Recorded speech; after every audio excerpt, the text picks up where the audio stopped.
The warm night of August 6, 1975, was supposed to be a fun night out for 17-year-old Laurel Jean Mitchell.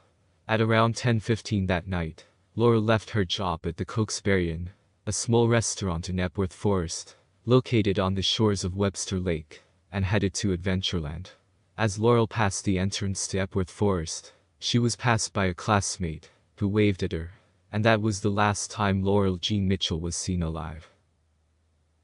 When Laurel didn't return home that night, concern grew. Around 4:16 a.m. on August 7th, just hours after Laurel was last seen by a classmate, a missing person report was filed with the Indiana State Police.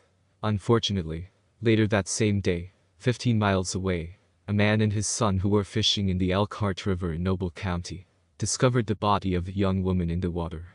The body was quickly identified as Laurel Jean Mitchell. An autopsy was conducted and the findings were alarming.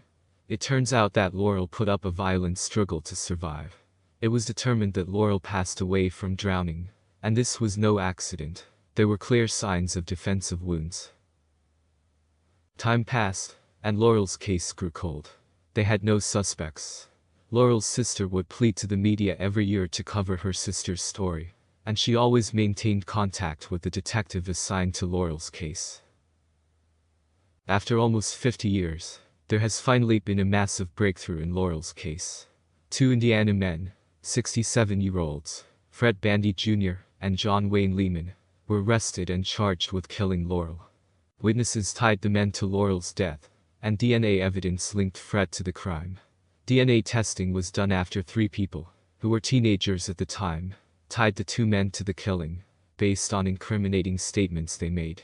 The men have pleaded not guilty. Both men are currently being held in Noble County Jail with no bond.